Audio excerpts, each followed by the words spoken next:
हाँ हाँ हेलो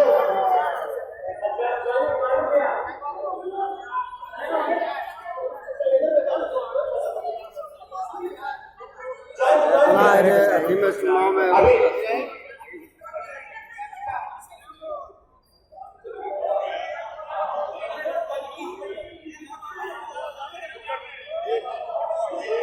अभी भाजपा ज्वाइन करने वाले हैं श्री नागेंद्र कुमार मेहता जी, विनय कुमार बिंद जी। युवा राजद का प्रदेश महासचिव भाई नरेंद्र मेहता बीजेपी ज्वाइन कर रहे हैं।